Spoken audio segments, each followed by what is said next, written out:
Bienvenidos a Periodistas, el podcast donde los periodistas hablan de periodismo, una novedad revolucionaria que nunca se había hecho.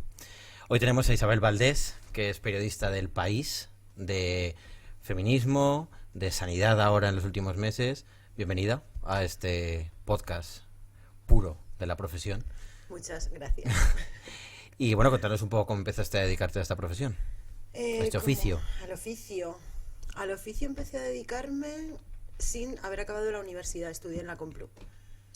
Y empecé mis primeras prácticas en periodista digital. Hombre, el medio de Alfonso Rojo. Sí. Ahí aprendiste cómo se hace la información objetiva, ¿no? Totalmente. Y por eso me marché, porque era demasiado objetiva. Era demasiado objetivo y te Sí. fuiste de periodista digital, Sí. claro. Sí, he leído gente que ha dejado de leerlo por eso también. Dices que parece el BOE del objetivo que es. Totalmente. Yo necesitaba un poco más de margen. Claro, entonces, bueno, aún así hay que bajar peldaños, ¿no? De una profesión que nunca es fácil, pero decidiste cambiar. ¿Y cuál fue el siguiente paso? Pues después de aquello terminé la universidad y me marché a trabajar a Ciudad Real, que yo crecí y nací en un pueblito de Ciudad Real, que se llama Calzada de Calatrava, y que todo el mundo conoce por ser el pueblo de Pedro Almodóvar y el Pegamento y Medio. Mira, lo segundo yo no lo sabía. No, mucha gente no lo sabe. Entonces me ofrecieron ahí un trabajo que me apetecía mucho, que era dirigir la comunicación de una feria para personas con discapacidad que se llamó Capacitalia y duraba 2 años. Entonces me ocupaba de la comunicación y una especie de informativos que hacíamos, ya no recuerdo si eran semanales. Y allí estuve muy feliz, un par de años. Aquello acabó y no tenía muy claro qué hacer. Así que me vine a Madrid un día en coche a hacer las pruebas para el máster de Televisión Española. O sea, más o menos como hizo Almodóvar en la movida con Telefónica. Más o menos, sí. Y viniendo en el coche me llamó mi tía Pili, y me dijo: pues acabo de escuchar en la SER que hoy es el último día para hacer la inscripción al máster del País. Y dije, pues ¿por qué no? Y ahí empezó todo. Ahí empezó todos mis últimos 8 años. Los últimos, o sea, te Sí. quedaste ya en el país, hiciste Sí. el máster y te quedaste. Hice el máster, hice la beca, una beca muy loca, en 7 secciones distintas, muy divertida, aprendí mucho y me quedé. Y ahí sigo, desde 2013. El tema de los másters, que aún no lo había hablado con ningún invitado, ¿qué opinas? Porque yo también hice un máster, ¿eh? Yo hice el máster de ABC y me quedé en ABC 2 años. Quiero decir que la puerta de entrada al trabajo, a la profesión, en mi caso también fue así. Yo creo que la puerta de entrada a medios más o menos grandes suele ser así, pero creo que genera un poco de endogamia, ¿o no? ¿Tú qué crees?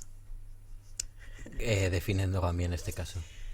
Bueno, creo que si un medio te prepara para trabajar de cara al futuro, al final te prepara con sus, bueno, con cómo ellos creen que tiene que hacerse el trabajo, y todo el mundo sabe que cada periódico tiene una línea editorial distinta, y en cada sitio se hacen las cosas de una forma distinta. Y creo que eso genera un poco de endogamia secta, Ya. que no me parece mal, ¿eh? Por una parte, y por otra quizás a veces sí, pero Bueno, yo me acuerdo mucho de una frase, creo que la comenté ya en otra edición del podcast, que de un periodista que nos dijo en el máster de ABC, la línea editorial es sagrada. Y a partir de ahí, lo que queráis.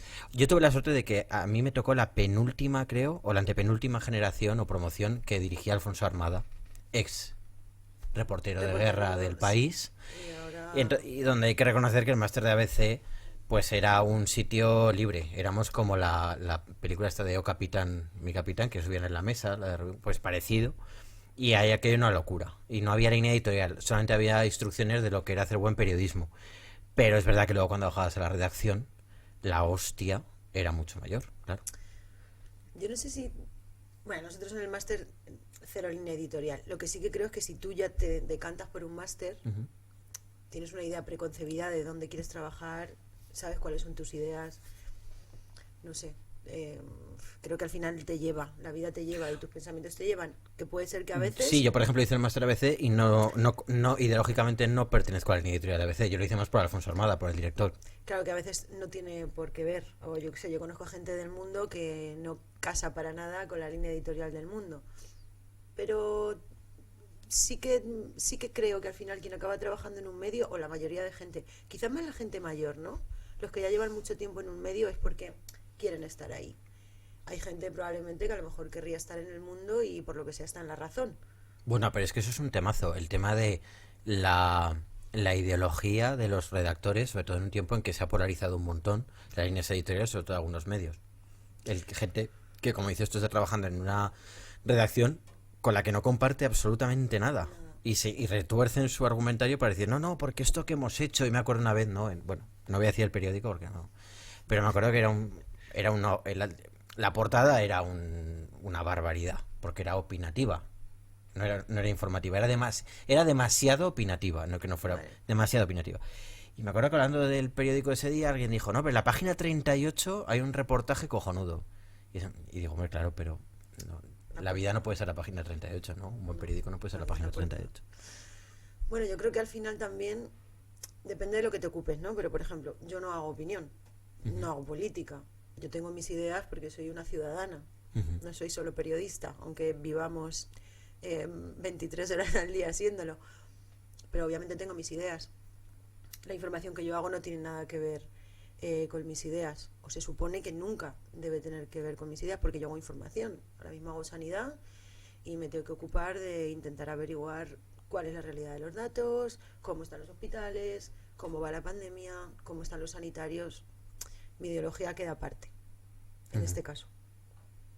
Bueno, sí, nunca va a poder quedar aparte. Siempre le vas a dar con más gusto a unos que a otros. Siempre. Eso es así. Y no se puede evitar. Y cuando uno hace algo a gusto, pues también se esmera más, la verdad. Eso es también muy cierto. Claro. Pero sí que es verdad que en España hay una confusión enorme entre la opinión y la información. Y que hay veces que se viste, hay veces que una buena información se considera que es buena porque tiene mucha opinión. No, pero en todo caso será una buena opinión, ¿no? Pero no será una buena información. Claro, exactamente. Entonces, bueno, es un tema complicado. Me pareció interesante lo que decías, porque entonces tú nunca has trabajado, bueno, quitando la época de periodista digital, aunque hemos dicho que es un periódico ultra objetivo, nunca has trabajado en un periódico con el que no compartieras al menos una parte de la línea editorial. No, aparte de la beca en periodista digital, el ultra objetivo, no, nunca. Porque trabajé también un tiempo, trabajaba los fines de semana en un periódico que es el único que queda en este país perteneciente a una diputación, que es el Lanza. No lo conozco. Pues es un periódico provincial y entonces yo tenía que hacer lo de Capacitalia, lo de la feria para gente con discapacidad. Sí. Y además tenía que, bueno, mi contrato estaba establecido que los fines de semana tenía que cubrir también parte de la información de Puerto Llano y Ciudad Real para el Lanza. Era una cosa más oficiosa, digamos, que otra cosa. Era todo muy plano. Muy Tampoco planito. me ocupaba de política ni nada de esto. Y luego ya trabajé en El País, así que obviamente no he trabajado en ningún sitio que no sea mi línea editorial. ¿Y cómo es desembarcar en El País? El periódico de la transición, probablemente el periódico actualmente más prestigioso de la prensa escrita por lo menos en castellano. ¿Has dicho supuestamente? Bueno, no lo sé, quiero decir, que nos vea igual piensa que no. Y le llama Lo País, ¿no? Que hay gente que le llama Lo País. Por eso digo que... El otro día Lo País fue TT. Exacto. Y varias veces Trending Topic. Ahora que la derecha se ha dado cuenta de que también hay que ganar el relato cultural, pues está la pelea también en las redes. No, pero sí que es verdad que en principio se considera el periódico más prestigioso de España y probablemente de los en lenguaje en español. ¿Cómo es desembarcar ahí? Porque claro, entiendo que la presión de meter la pata o la presión de conocer a un periodista u otro que llevas leyendo años no es la misma que quizá en un proyecto más pequeño, en un periódico más pequeño. Sí, a ver, sobre todo fue, bueno, tremendamente emocionante. Yo soy de esa parte friki del mundo periodístico que leía El Pequeño País, sus padres compraban El País todos los días, el semanal los fines de semana. Yo soy esa friki. Entonces, el primer día que pisé Miguel Yuste número 40, no me temblaban las rodillas, pero sentía la cosita de, joder, me voy a quedar aquí. El primer día que lo pisé, sabiendo que ya me iba a quedar a currar ahí. Esa redacción imponía mucho. Recuerdo mucho barullo, mucha gente trabajando, mucha gente que no sabía quién era, también. O sea, no, claro, a lo mejor las redacciones conocía... cuando uno llega son 20 veces más grande Sí, de lo que no sí, se pensaba. es como un mundo aparte, bueno, es como un pequeño mundo, muy salvaje, un caos absoluto. Y he de decir que caí bien, o sea, caí de pie. Sufrí muchas veces por muchas cosas, supongo, cuando estás empezando, pero era impresionante. Y después de un año de estar ahí, todavía pensaba cuando bajaba la cuesta, porque para bajar al periódico te bajas en Suances Sí, sí, y sí. bajas la cuesta. Exacto. Y todavía después de un año pensaba, hostias, Ya. trabajo aquí. Y muy guay. Ahora la locura nos come y ya no pienso trabajo en el país, sino tengo que hacer mi trabajo cada día lo mejor que pueda. ¿Dónde empezaste? ¿En qué sección? Una vez que dices que te quedas, que has hecho el periodo de beca o de máster y has pasado por 20.000 sitios, ¿dónde empiezas en serio? Pues en serio empiezo en una parte del periódico que sigue existiendo como tal, pero ha cambiado mucho, que era Especiales. Especiales se ocupaba de, yo siempre he dicho que de hacer bonito temas que tenían largo recorrido o cosas muy concretas que no valían solo para un reportaje. Ya.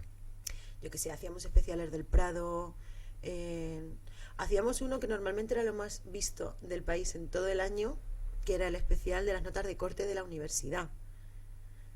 Aquello era un infierno, porque había varios redactores comprobando en un Excel infinito y eterno fechas de nota de corte, había que colocar la nota de corte por universidad, luego había que emplastar, porque cada universidad llama a sus asignaturas y a sus carreras por su nombre. Bueno, unos dolores de cabeza tremendos. Aprendí mucho también porque tenía contacto con todas las secciones del periódico, porque un día hacíamos un especial, yo que sé, de cultura y al otro era de economía, y fue muy guay porque me permitió, incluso después de la beca, que ya había sido bastante movidita, Sí. conocer a todo el mundo, desde maquetación, edición, fotografía, todas las secciones. No sé, a mí me valió de mucho y claro, aprendía todo el rato de un montón de cosas, no solo de una. Después esa misma sección acaparó de alguna forma el branded, que también me enseñó bastante de el mundo al que nos enfrentamos, los grandes medios. Y bueno, hice cosas que me gustaban, cosas que no, como todos los días, ¿no? Ya. De ahí pasé a, bueno, cuando Soledad Gallego Díaz llegó por fin como directora, recuperó la sección de sociedad y ahí pasé directamente a hacer género, porque yo llevaba ya varios años, yo estaba en esa sección de especiales, pero aparte coordinaba el blog Mujeres, Sí. que era, bueno, son horas extra que siempre echamos. Y entonces pasé directamente a hacer género, que es, bueno, yo siempre digo que no sé de casi nada, sé muy poco de muchas cosas y de lo que más sé dentro de ese poco es de género y ahora de pandemia. Pero pero sí, y pasé a hacer feminismo. Es que lo que dices de las horas extras que echa uno, yo creo que eso en nuestra profesión, sobre todo cuando no llega a un periódico tan grande, porque es verdad que en un periódico generalista tienes tantas oportunidades como secciones tiene el periódico de dedicarte a algo, ¿no? Y yo sí que recuerdo, por ejemplo, cuando trabajaba en ABC, que yo, como me gustaba hacer temas de cultura, televisión, etcétera, yo trabajaba de 3 de la tarde a 10 de la noche en los horarios de los periódicos digitales nuevos, que son como de oficina, y entonces yo me iba por las mañanas a hacer ruedas de prensa, que nadie me pagaba esas horas, que tampoco muchas veces nadie me lo pedía, pero yo tenía la oportunidad de publicar. Eso es. Y entonces me iba un poco dirigiendo a lo que yo quería hacer si me quedaba en un periódico de ese tipo, ¿no? Un generalista.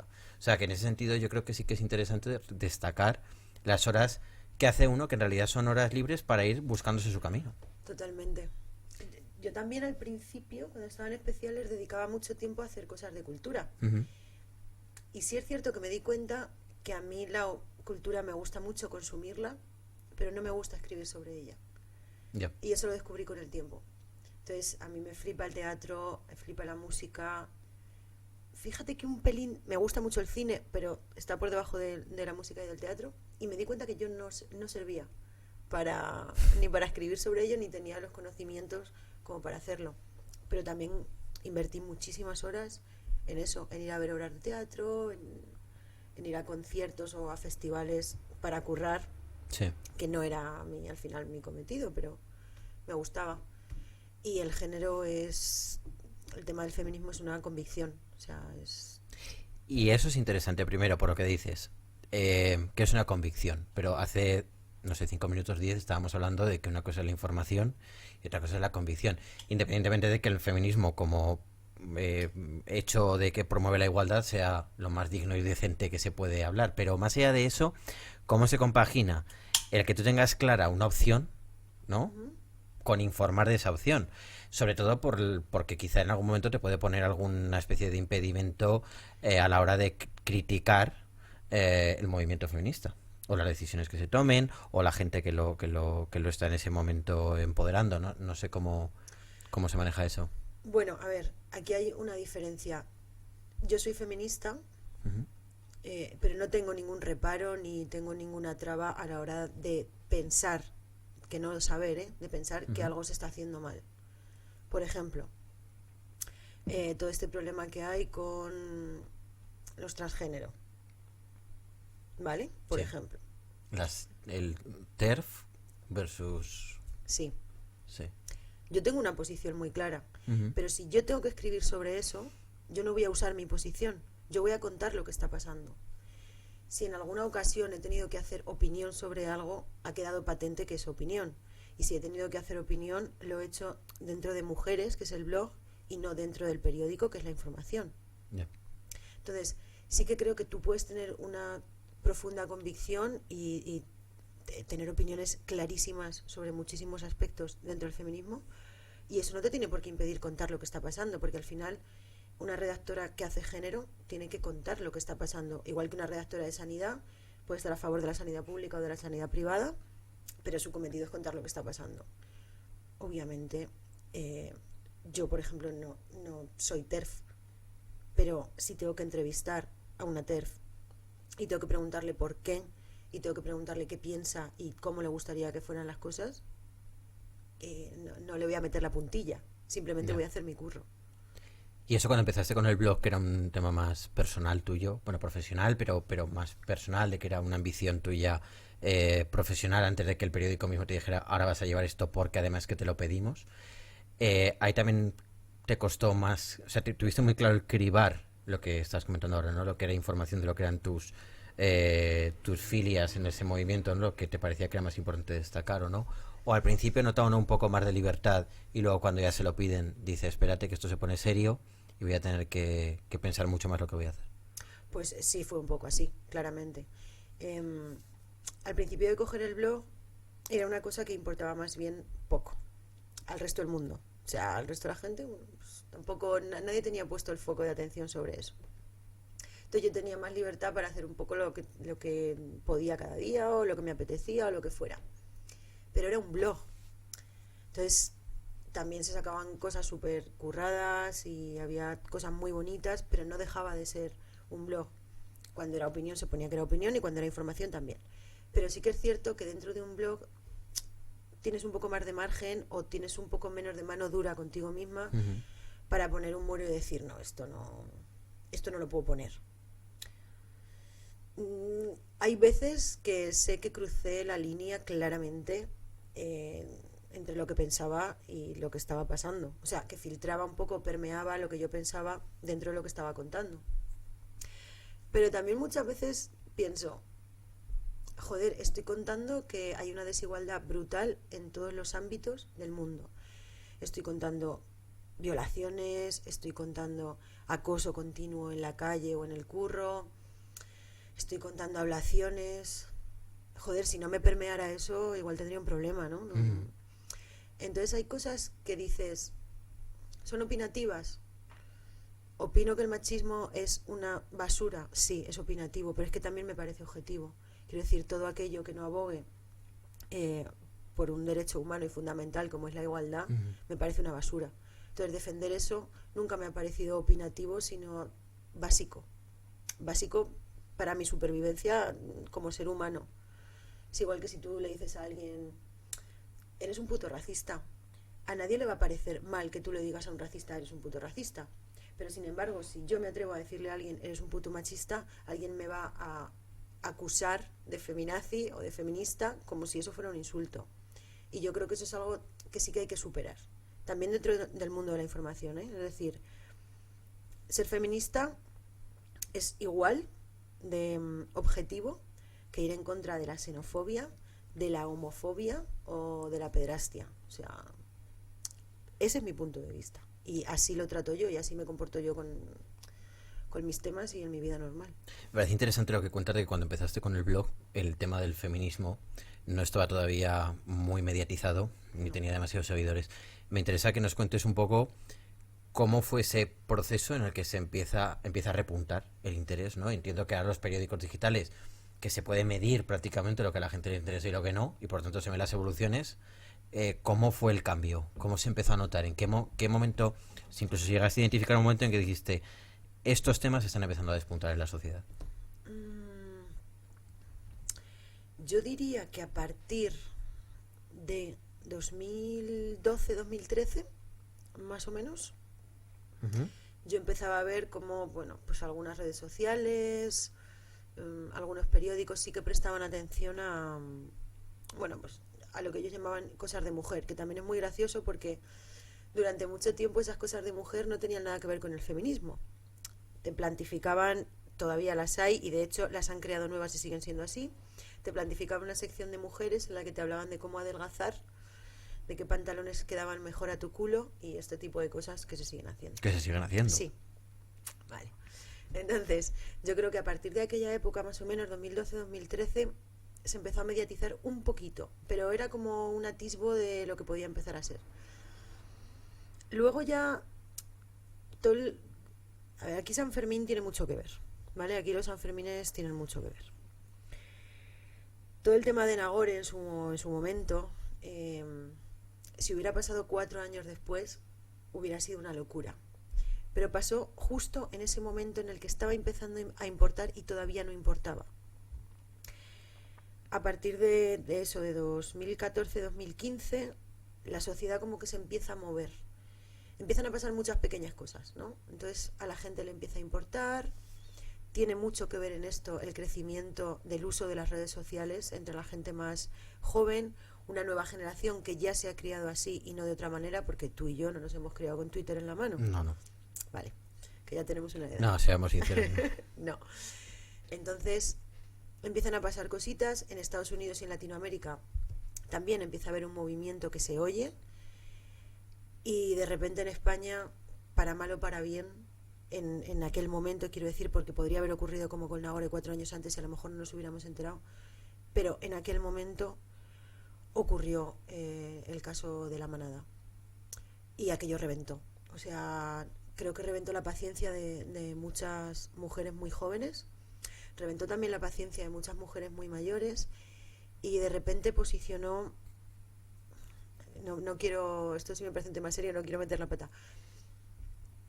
Sí que creo que aquello nos hizo ver que lo que veíamos en las noticias de vez en cuando o lo que leíamos de vez en cuando en los periódicos o al otro lado del mundo todo el rato, todos los días, podía estar en nuestra calle, en nuestra esquina. Las madres con sus hijas lo vieron claro y yo en aquel momento tenía, ¿qué? 30 años, 29, 30 y pensé, hostias. Yo ya lo pensaba en los hostias de antes, pero hay ciertas cosas que te dan un bofetón en la cara.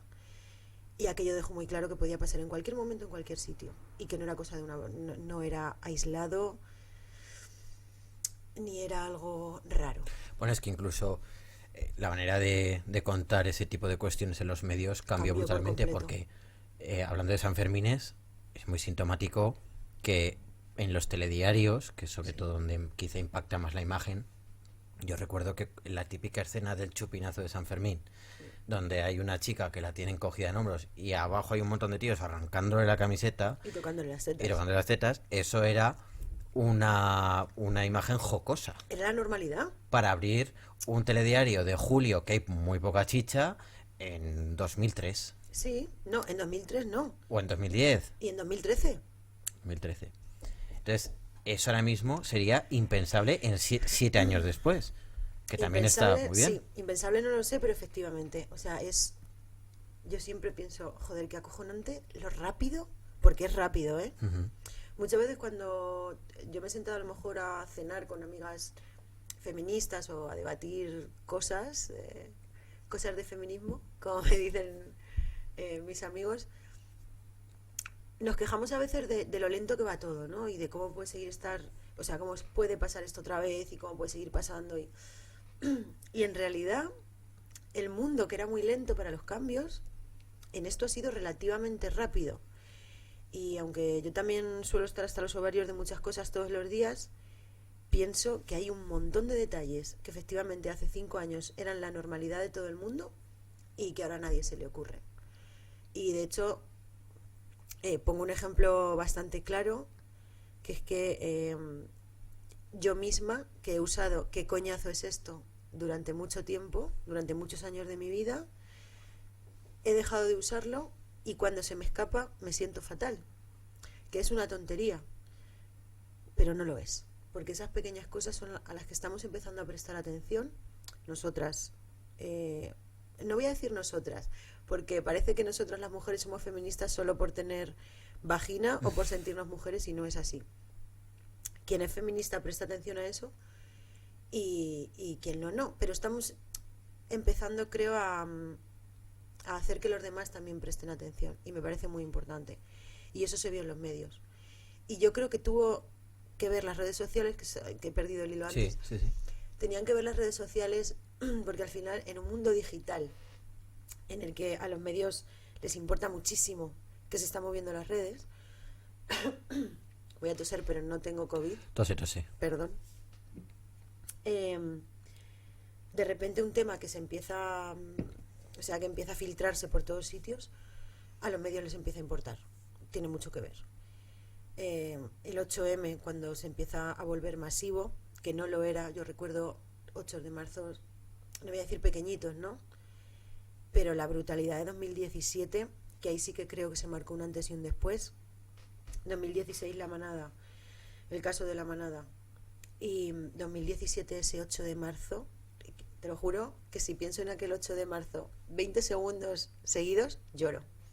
Pero luego, por ejemplo, es verdad que en los medios de comunicación, al hablar de la manera de contarlo, hay unos medios que sin ser, te diría yo, excesivamente conservadores, sí que es verdad que por lo que sea no han querido dorarle mucho la píldora al movimiento. Insisto, sin ser periódicos excesivamente conservadores. Y otros pues que prácticamente han hecho una campaña de ello, ¿no? Incluso ahora, mira, hay un tema que luego, bueno, te voy a preguntar ya. Recuerdo hablando del 8M, por ejemplo, el tema de la huelga de las periodistas, Sí. que hubo medios de comunicación que daban ropa corporativa de sus medios con el morado del 8M, que a mí me pareció un lavado de imagen de las empresas muy brutal a costa de sus trabajadoras. Eso me chocó un poco, por ejemplo. En ese sentido, y hablando un poco de la objetividad y de la posición de las marcas, también me pareció curioso, ¿no? Cómo se rompía esa barrera. Y cómo las propias periodistas también, bueno, pues no sé si de manera consciente o inconsciente, pues también estaban también contribuyendo a ello. Yo aquí tengo un debate siempre, conmigo misma también, ¿eh? No, eso es bueno. Sí. ¿Qué nos importa? Me importa que... O sea, nos importa que 100 personas muy leídas y muy instruidas en todo esto nos lean, nos hagan caso, me refiero a las periodistas de género. O me importa más que el movimiento o qué se está generando alrededor del movimiento llegue al máximo de personas posibles. Esto es, ¿el feminismo mainstream vale para algo? Pues mira, sí. Yo pienso que pues mira, sí. El día que Ana Rosa Quintana, por ejemplo, dijo en televisión que ella iba a hacer la huelga del 8M, esa señora llegó a más mujeres en este país y a más hombres que probablemente todos los artículos que yo hubiera podido escribir o que las compañeras del diario pudieran escribir o las de Público, El Mundo, me da igual. Lo único que se equipara quizás a Ana Rosa Quintana en televisión pudo ser, y también lo hicieron, Ángels Barceló y Pepa Bueno en la cadena SER. Sí. Puede ser alguna influencer de Susana Griso, Twitter, si no me equivoco, Susana creo que Griso también. Entonces, yo no sé cuánto hay luego de trasfondo dentro de cada una de esas empresas de feminismo real. Es decir, cuánta cuota tienen, A eso me refería. claro, cuánta cuota tienen sus periodistas, Facilidades de todo, pues eso. conciliación, que esto no es solo para las Eso te iba a mujeres, decir, conciliación para todos. para facilitar exactamente, no volcar la conciliación solo en el recorte de Claro. horas y salario de la mujer, Efectivamente. no poner impedimentos a que se quieran quedar embarazadas las veces que quieran y con la periodicidad que ellas Y sin decidan. que sea velado ese impedimento, porque muchas veces nadie te va a decir, oye, no te puedes quedar preñada, guapa.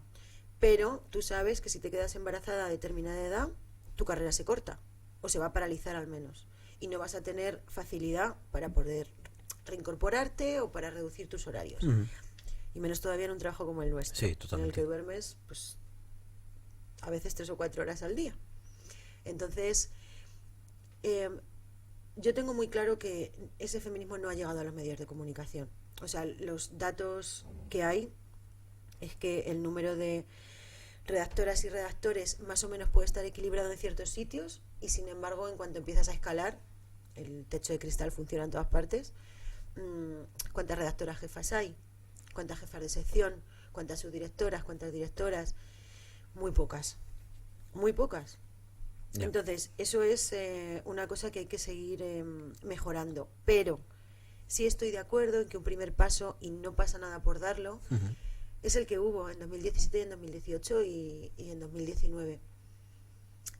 No todo va a ser tan rápido. Y ten en cuenta una cosa.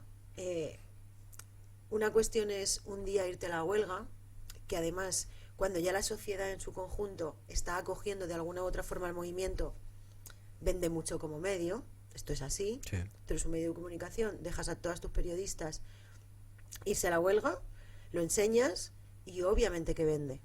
Claro que sí. Sobre todo, ¿qué línea editorial o qué perfil ideológico tiene la mayoría de tus lectores? También. Tiene mucho que ver. Claro. Luego, si se hace por convicción o no, es una cuestión que solo internamente se conoce.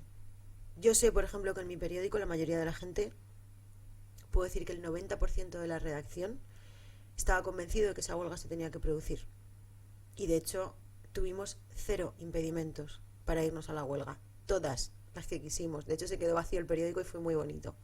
También, allí se quedaron nuestros señores a cubrirlo todo. Y de hecho tengo un compañero, que es Manuel V. Gómez, que cubrió, creo que fue la de 2017, bueno, las han cubierto todas entre varios compañeros, Sí. y él siempre dice que esa es una de sus portadas favoritas, que él firmó, la del 8M, porque no estábamos ninguna. Y que nosotras estemos convencidas me parece casi básico, pero que estén convencidos ellos, No, claro. me parece la hostia. No tendría, o sea, es lo que realmente tendrá sentido, ¿no? Es que Es hay lo que una debería ser. mayoría. Claro. Entonces, bueno, Antena 3 pagan igual a sus mujeres que a sus hombres, no lo sé. Sé que no tienen en el escalafón muchas mujeres arriba, igual que, bueno, pues no lo tienen la mayoría de medios de comunicación. Pero sí me parece importante ese primer paso, que no te compromete a nada realmente como medio, más allá de la foto de aquel día, pero que empieza a hacer mella. Ujú. Y eso es importante. También es importante saber que los medios de comunicación de este país están gobernados, dirigidos, manejados por hombres, como la mayoría de cosas en este mundo. Quien maneja suele ser pues un hombre blanco de mediana edad, ya Bueno, tirando el para... estereotipo del logo del podcast es un periodista viejo porque Pues es un señor, sí. quieren dar la vuelta a los estereotipos de la profesión Es un que ya señor. están en el barro. Lo que mejor representa es un señor que fuma y que es profundamente masculino. Y que son en las redacciones antiguas eran así. Yo de hecho recuerdo que periodistas viejos cuando nos hablaban de las primeras periodistas nos hablaban casi con cariño, como si fueran niñas, más que periodistas, que era un poco de... Me estás queriendo contar algo entrañable y lo estás disfrazando al final de como si fuera una becaria eterna por el mero hecho de ser mujer. Voy a cumplir 35 y todavía a veces me siento como una becaria. A eso íbamos a ir, a eso iba yo ahora. Porque estamos hablando de lo que ve el lector. Pero Sí. de cara adentro, en las redacciones, ¿cómo es el ser una mujer en una redacción? El famoso mansplaining. El mansplaining. Ya no te quiero contar, bueno, si ahora dices que todavía te pasa, Hombre, no me pues quiero casi, imaginar hombre. recién salida de la universidad, ¿no? Bueno, aquello era una locura.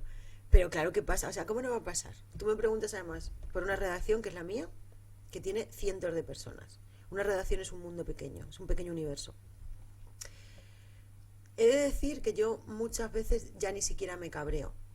Porque si hay una cosa que yo entiendo, y es que no le puedo pedir, no te puedo pedir lo mismo a ti, o no debo pedirte lo mismo a ti, que a un señor de 70 años que se crió y se educó en otro mundo, en otras circunstancias. ¿Que hay señores de 70 y 80 años feministas? Sí. Pero vamos a ser un poco sensatos. Yo a mi abuelo no le puedo pedir que entienda más de lo que yo ya le explico. ¿Vale? Entonces, yo a un señor de 70 se ha criado aquí en este país, todavía con Franco vivo, Sí. después la transición, y en un mundo hiper masculinizado e hiper machista, como es el mundo del periodismo. ¿Qué le voy a pedir? Pues si alguien en algún momento me gasta una broma o dice algo que no viene a cuento, le contesto. Pero nunca ha habido mal, fíjate, nunca ha habido mal rollo con eso. Ya. Menos alguna vez que, como en todas partes hay subnormales, pues a lo mejor alguna vez algún subnormal hace un comentario, o de repente te encuentras a una persona muy misógina y además es obvio, ¿no? Pero por lo general no. De hecho hay cierto mood como divertido, porque si a alguien se le escapa alguna cosa que es muy machista, a lo mejor hacen la broma de ojo que nos están escuchando, ¿no? Somos como un pequeño batallón y además somos todas, Ya. que es muy guay. Pero sigue pasando, y la condescendencia, sin ser mansplaining, también es una cosa bastante puta, porque te hace sentir, claro, te hace sentir como una becaria, como si tuvieras 22 años. Claro. Yo llevo desde los 19 trabajando y pues sinceramente me toca las narices. Pero por poner ejemplos no concretos, ya que estás aquí, que llevas años en la profesión, sin dar nombres, por supuesto, pero no sé si nos podrías contar alguna vez que hayas dicho, ¿por qué me estás diciendo esto? ¿Por qué me estás hablando así? ¿Por qué me estás mirando así? ¿Alguna anécdota que recuerdes que pusiera sobre la mesa, incluso diría yo, esas intuiciones que tú tenías de que llegar al entorno laboral como mujer iba a tener esos peajes, y ese primer día en que quizá eres consciente de que efectivamente los tenían y que, bueno, tenías a un tío delante que era un subnormal? ¿Dentro de la redacción o relacionado con mi trabajo dentro de la redacción? Bueno, me da igual, quizá el que más te haya impactado. No sé si tanto... Porque imagino que también cambiará mucho la relación de la periodista que es tratada con condescendencia o como si fuera una tontita por ser mujer por otro compañero, de la periodista que va a una entrevista a cubrir algo, tiene que hablar con diferentes actores de la sociedad del tema que te toque cubrir, y en ese momento pues el personaje de turno, por el mero hecho de que le esté preguntando a una mujer, la trata de otra forma. Imagino que se vivirán los dos ambientes, ¿no? Pues sí, y aquí hay una cosa en la que he pensado además recientemente, y es que cuando te pasa una cosa muy obvia, o sea, cuando alguien te trata diferente por ser tía y es muy obvio, es una persona, por ejemplo, es un señoro, y te trata distinto, pues tú dices, paso, este es un normal y sigo con mis cosas, ¿no? O si he llegado alguna vez a algún sitio, hace un año, o hace 2, o hace 3, y alguien me ha dicho, ¿pero tú eres la becaria? Mire, no señor, no soy la becaria. Más allá de eso, de lo obvio y del comentario tonto, del comentario absurdo, o incluso del comentario cerdo, que también pasa, hay una cosa que yo creo que a mí y a muchas más nos hace más mella, y tiene mucho que ver también con la edad, y es sentirte siempre como tutelada, a veces menospreciada, que no es la intención del otro, pero tu edad y el hecho de ser una tía hace que cueste más que confíen en ti, parece que tienes que demostrar más cosas para equipararte a lo que demuestra al reconocimiento, ¿no?, que tiene el de al lado con a lo mejor la mitad que tú.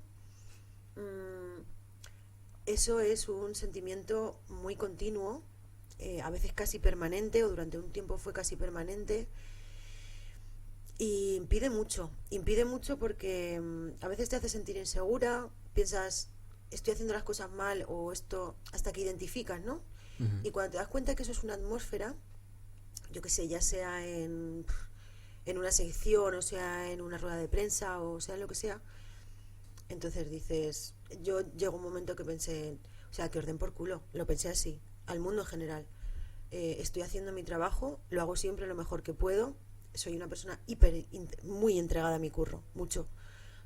que es una cosa que igual hay que cambiar en algún momento, ¿no? Pero vivo por y para mi trabajo. Entonces, esa sensación de que te vigilan, de que a ver esta que está haciendo, porque no.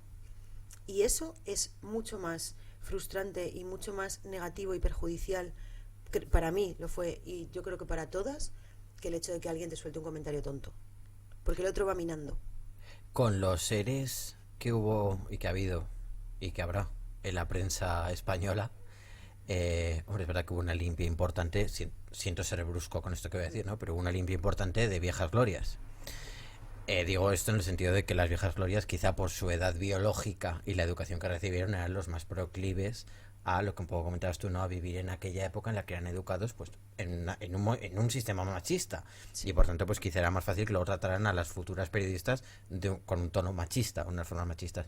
Sí. Las chavalas que están ahora en la facultad o que están empezando a entrar en los periódicos, ¿crees que lo van a tener más fácil? ¿O el clima, o quiere decir más fácil que cuando empezaste tú?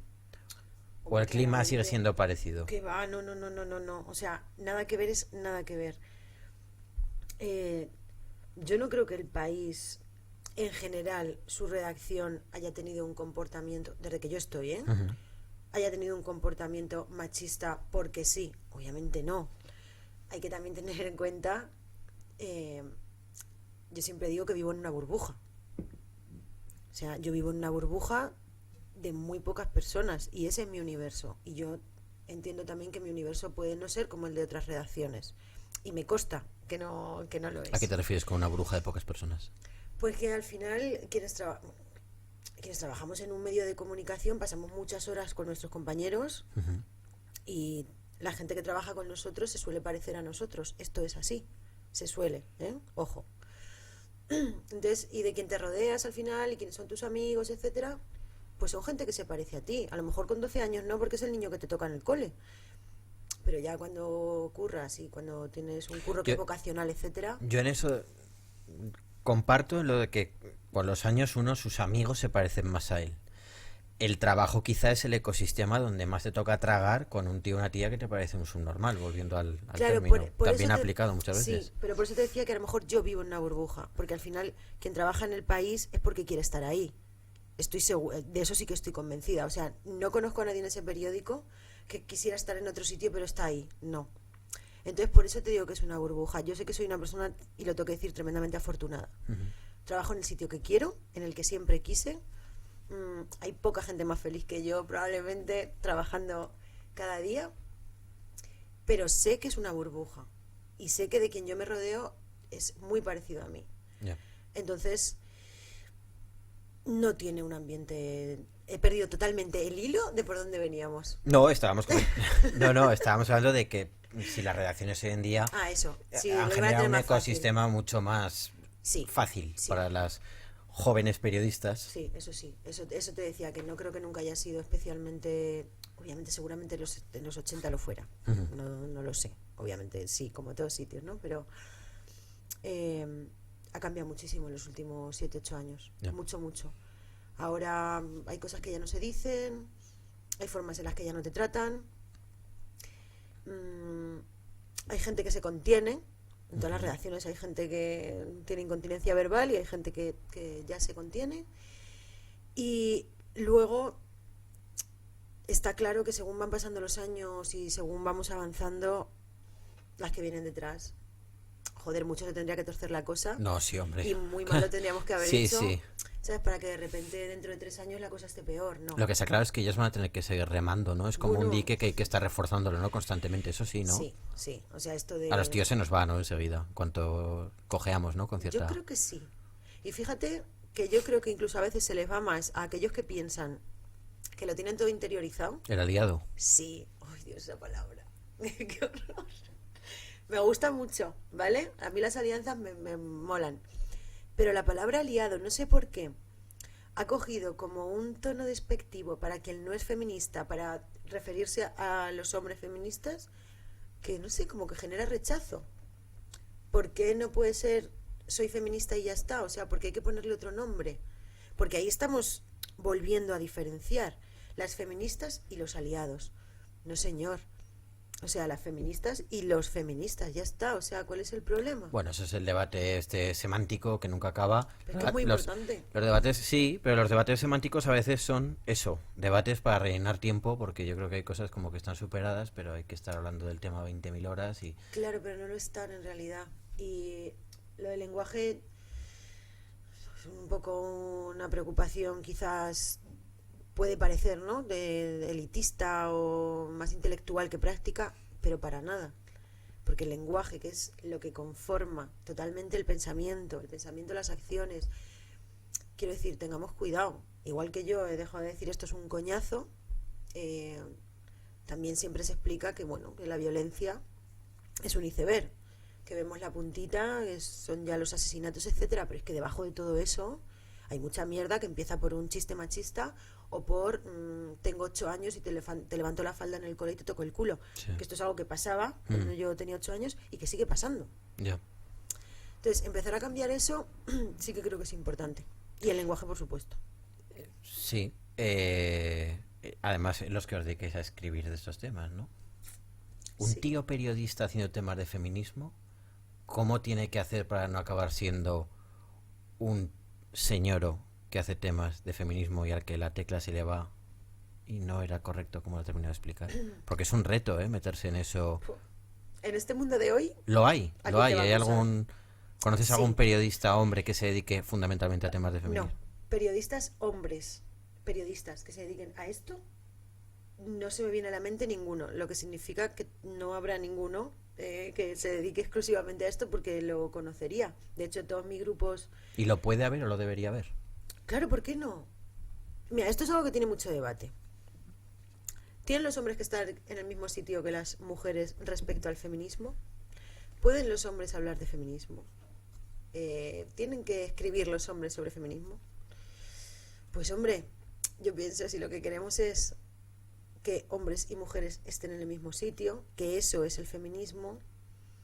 Si nosotras empezamos a poner trabas a que la otra parte también quiera eso, igual no estamos haciéndolo bien. Pero esta es mi idea. Sí que entiendo, por ejemplo, con las cuotas, ¿vale? Este tipo de perspectiva es necesaria. Porque como tú ya no partes de las mismas condiciones, no partes en condiciones de igualdad, necesitas, digamos, un trampolín hasta que eso se pueda equilibrar. Pero de ahí al rechazo que existe entre ciertas feministas a que los hombres hablen, opinen, yo no. O sea, yo sé que mucha gente no piensa como yo, pero a mí me parece bien, me parece la hostia, de hecho, que los hombres se interesen, que quieran escribir, que quieran aprender, etcétera. Sí es cierto que como a nosotros nos afecta más, llevamos un recorrido ya hecho, ¿vale? Entonces, es cierto, bueno, puede llegar un momento en el que si tú vienes y me estás intentando explicar algo de feminismo, yo piense, vale, es un gilipollas. Puedes no serlo. Y me he cruzado con un par de hombres en mi vida que saben muchísimo más de feminismo que yo. Pero claro, un par. Entonces, más allá de mis fuentes, que claro, yo también uso a fuentes como a hombres como fuentes, obviamente, no voy a hablar solo con mujeres. No, claro. Y tengo 3 o 4 hombres en mi vida periodística que han pasado algunos a ser amigos queridos que saben mucho más que yo. Entonces, este rechazo a la inclusión de los tíos está provocando, por ejemplo, que las edades más tempranas estemos criando a una generación de niñas absolutamente empoderadas y a la vez a una generación de niños que no saben por dónde le vienen los tiros. Porque ellas, bueno, se les lee, se les educa, se les enseña un montón de cosas relacionadas con el feminismo y a ellos, por una parte, hay una parte de niños a los que yo creo que se les está acojonando, como si fuera esto una cosa, como una especie de pequeño virus, y a la otra mitad no les están enseñando nada. Ya. Con lo cual, cuando empiece a crecer esta generación emergente ahora, igual te encuentras una batalla durita de librar, porque vas a tener a tías que no quieran ceder su espacio, y no deben cederlo, y a tíos que quieran seguir manteniendo el que ya tienen. Lo veo complicado. Hombre, igual ese choque de trenes se halla un cierto equilibrio. La pena es que se tenga que alcanzar o intentar alcanzar de esa forma. Claro, pero ¿no sería más fácil educar ya a los niños y a los chavales en esa igualdad? Quiero decir, si yo le estoy enseñando a mi hija, no tengo hijos, pero si tuviera algún día, si yo le estoy enseñando a mi hija que no tiene que tener miedo por la calle, que no tiene derecho a que nadie la toque o a que nadie le diga nada si ella no quiere, a que tiene el mismo derecho a poder trabajar en el sitio que quiere, a estudiar, etcétera, ¿por qué no le estoy enseñando eso a mi hijo? Si tengo un niño, o sea, no le veo el sentido a la feminización de la educación feminista y en que solo sea a ellas. Y esto está pasando. Te quería preguntar también, antes hablabas que el debate semántico sobre los aliados, los feministas y todo ese tema era un debate elitista.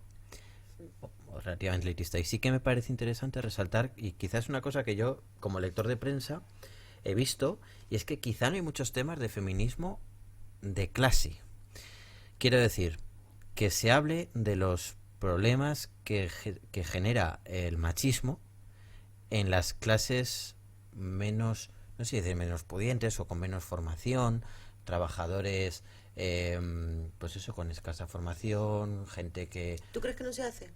Yo veo que, o quizás porque también lo que decías tú, el tema del feminismo está muy activo en redes sociales, sobre todo en Twitter, y Twitter es verdad que es una red social donde suele haber mucha gente, sí, con formación universitaria, sí, trabajos liberales, etcétera, pero sí que me da la sensación de que hay una espiral donde hay unos temas feministas donde siempre están dando vueltas, pero hay otra parte de la sociedad, que es esa sociedad que quizá no tiene estudios universitarios, trabajadores, ¿no? Gente que ha venido de otros países a ganarse la vida, y no los veo muy reflejados en temas de feminismo que podrían abarcar todas las situaciones, desde la precariedad laboral por el hecho de ser mujeres, que además tienen menos recursos que otras mujeres, menos recursos de formación, económicos, etcétera.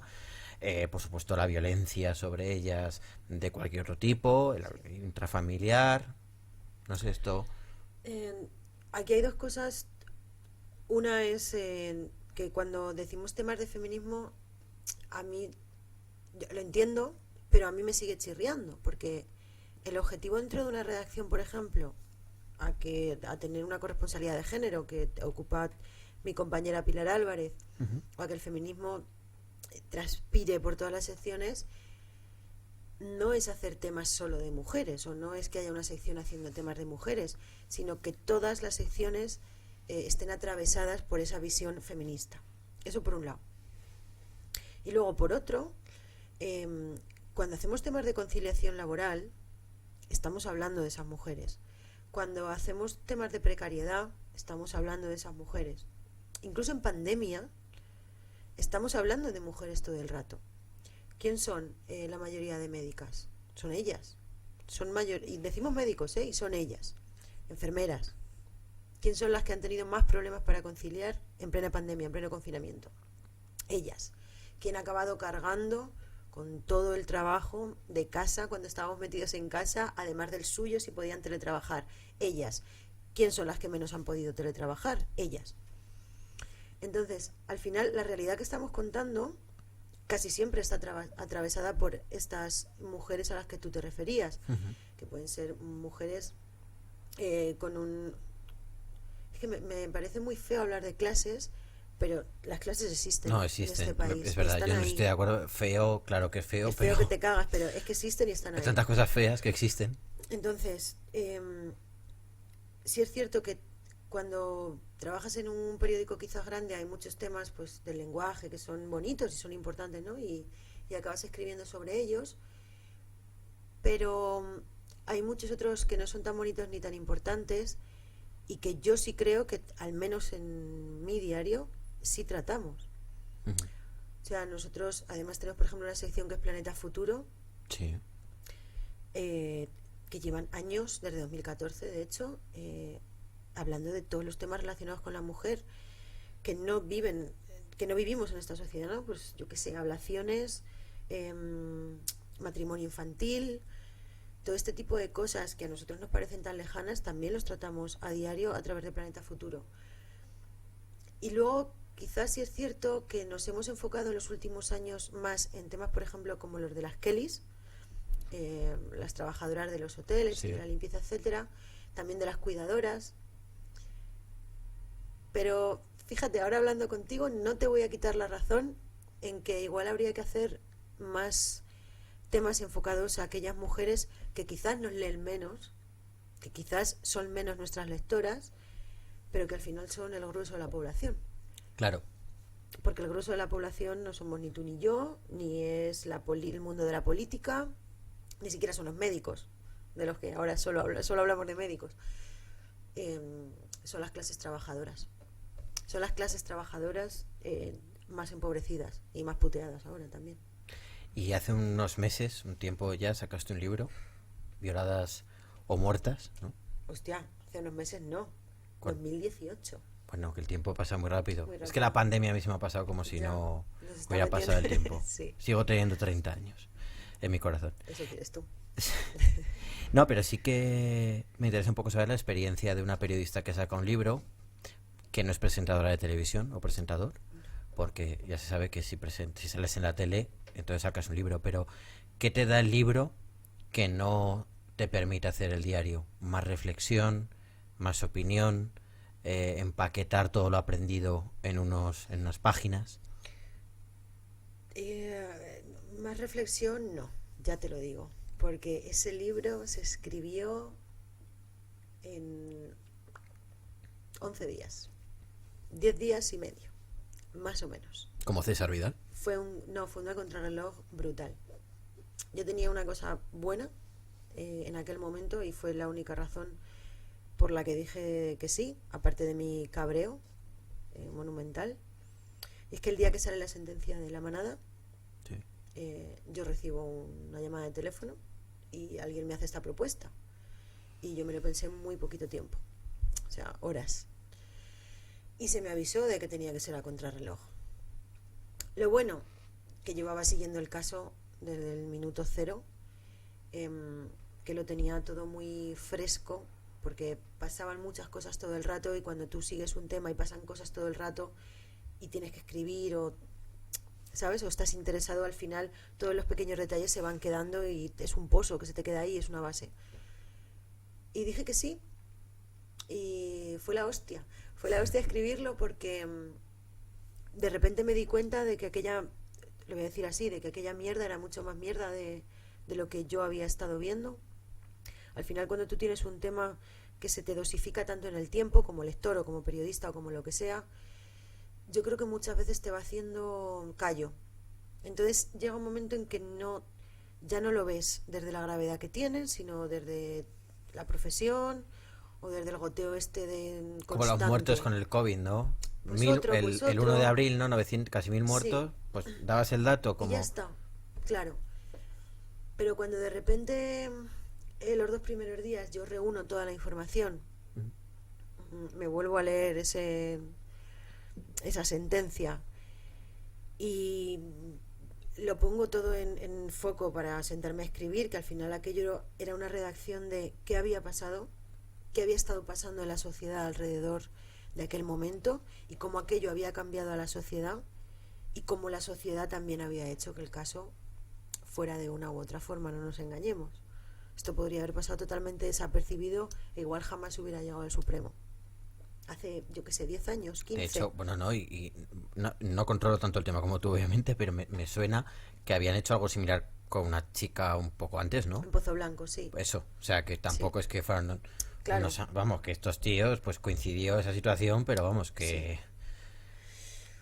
Y nada, fueron 10 días muy intensos, fueron luego más de 10 días, pero la redacción del libro fue en ese tiempo. Te tengo que decir que lloré como una cabrona, o sea, apenas dormí. Y sufrí muchísimo, pero también me emocioné muchísimo, porque yo es que soy muy sentida, soy muy sentida. Entonces, a la vez que lloraba, cuando me tocaba escribir las partes buenas, cuando me tocaba reescuchar los audios que tenía grabados de las manifestaciones, o reescucharme programas de la SER, o ver en YouTube o en Twitter muchísimos vídeos de aquellos momentos, ¿no? de mujeres protestando, eran mayoritariamente mujeres. Hostias, claro, me di cuenta de que rápido estaba cambiando el mundo, que rápido había cambiado y la velocidad que había cogido y la intensidad que se reflejaba no solo en los medios de comunicación, sino en las redes sociales y al final eso en la vida diaria. Y fue muy bonito. No sé si fue una experiencia en 10 días que yo volvería a repetir, pero me gustó mucho y he de decir que aquello me cambió a la larga. Bueno, a la larga no, porque no hace tanto tiempo, ¿no? Pero a medio plazo me cambió la vida.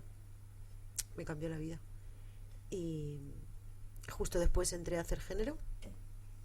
Fue después del libro. Yo entré a hacer género en septiembre de aquel año. Y luego rodó una serie de cosas. Se hizo Miguel del Arco y Jordi Casanovas. Jordi Casanovas escribió una obra teatral que se llama Jauría. Sí, sí, sí. Miguel del Arco aceptó ponerla en pie. Te fuiste llamó, con ellos sí, de gira, ¿no? Para hacer, no sé si reportajes o era no tenía nada que ver con mi trabajo.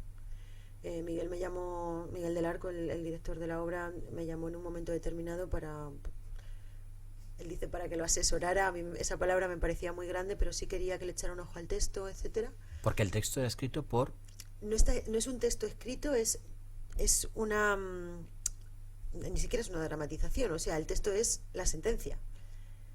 Todo lo que se cuenta en Jauría, todo lo que los actores ponen en Jauría sobre el escenario es la sentencia palabra por palabra. Es periodismo de datos, teatro de datos, ¿no?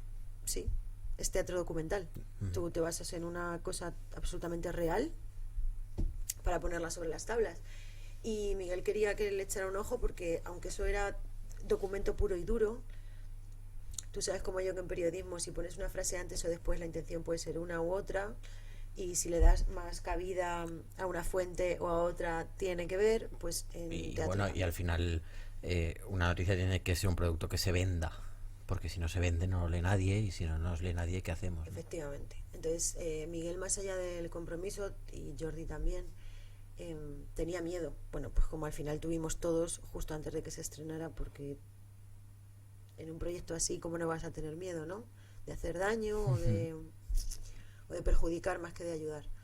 Y bueno, me embarqué en aquello con gente maravillosa y también ha sido muy bonito. Y bueno, se paralizó también por la pandemia, pero este sábado vuelven a actuar ahora y va a volver la gira si es que se puede. Pero sí, o sea, después del libro todo se fue sucediendo de una manera curiosa, bonita, siempre dolorosa, porque todo lo que tenga que ver con ese caso para mí desgraciadamente no es ficción, ¿no? No, siempre va a ser un dolor terrible, pero también emocionante, y a veces tienes un momento de alegría, ¿no? Cuando ves que la gente reacciona. Bueno, yo ahora que lo comentábamos, conozco dos personas que han ido a ver la obra. ¿No has ido a ver la obra? Yo no he ido a ver la obra aún, lo siento. ¿Me has invitado aquí sin haber visto Jauría? Vale. Sí, pero bueno, se podrá remediar. Sí, eso espero. Claro. Eso espero. Pero sí que sé dos personas que fueron a verla y lloraron. Yo estuve llorando durante todos los ensayos hasta el día que se estrenó, y aún después de haberse estrenado creo que he visto el 90% de las funciones, porque yo iba a todas las funciones. No ha habido un solo día que no llorara. Y a mí me pasa una cosa también, que no sé si es porque soy periodista o porque soy así. Así. Pero yo cada vez me cuesta más emocionarme con la ficción. ¿Te cuesta más? Emocionarme con la ficción. ¿Sí? Es decir, me refiero, Jauría no lo considero ficción. Es a lo que sí.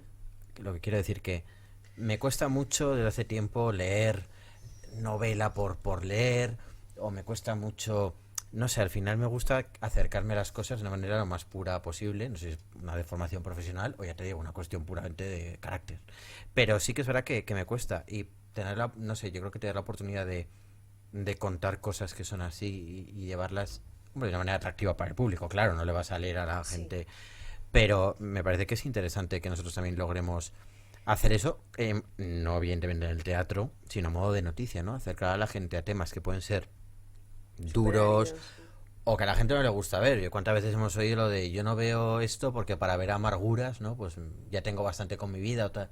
Si conseguimos servir ese plato, que es un plato desagradable, pero ponerlo en la mesa y que por lo menos la gente lo vea y sepa que existe, ya es bastante, ¿no? Y para eso también hay que tener cierta habilidad.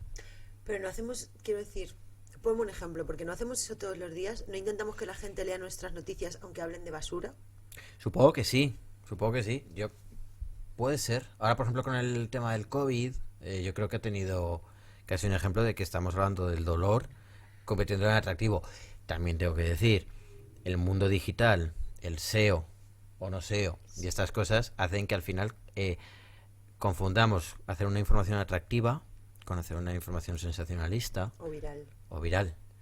Porque los titulares que se han normalizado y que yo creo que vamos a convivir con ellos hasta que no exista todo el pago de esto es lo que ha dicho no sé quién, es que los grandes periódicos nacionales ya abren por así, ya titulan así en las portadas digitales.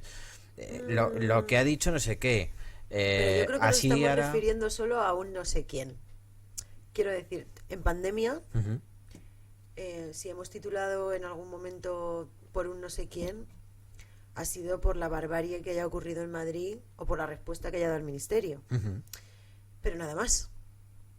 O sea, estamos focalizando todo el centro, o sea, todo el centro de atención está aquí, está en Madrid. Y es un problema. A mí me hace ver que somos muy centralistas. Demasiado. Pero es que Madrid supone el mayor porcentaje de contagios, es donde la pandemia azotó con más fuerza, donde arrolló literalmente a los hospitales, donde se ha llevado por delante a la primaria, que ya estaba bastante jodida. Ujú. Entonces, sí, yo creo que al principio, fíjate, éramos, en general, no hablo de mi periódico, creo que éramos más cuidadosos con los titulares porque nos enfrentábamos a una pandemia, una cosa a la que jamás nos habíamos enfrentado, y teníamos más cuidado de no decir o de no poner cosas ni que De fueran no parecer unos virales. ignorantes al final también. Sí, Se está hablando de una cosa que era completamente nueva. sí, y también por no alarmar al principio, que aquello también en ámbitos periodísticos se habló, no vayamos a alarmar a la población. Hostias, estaba la cosa para no alarmar a la población. Y ahora todo ya ha derivado en un poco locura. Sí, lo que pasa es que el tema que dices tú, que es interesante, de al principio no tener miedo de no pasarse uno de frenada y hacer un poco el ridículo, eso luego también pasa un poco como creo que ha pasado ahora con la política. Que la política en el momento en que ha visto que la pandemia la puede, y no digo controlar, detectar que existe la enfermedad, saben cuántos infectados hay más o menos, ven la tasa de ingresos más o menos, Sí, todo más o menos. como han visto que más o menos lo pueden ver, empiezan también ellos a hacer política con la pandemia. Y siempre es un poco que fue antes el huevo o la gallina. Yo siempre dudo qué es primero. El periodismo sensacionalista y el político se sube al carro de vender los temas como ha aprendido de los medios, o al revés. Yo en este caso, y o sea, voy a ser totalmente sincera, y yo solo puedo hablar de Madrid. O sea, yo todos los días reviso los datos del resto de comunidades, pero yo al final hago sanidad en Madrid. Ujú.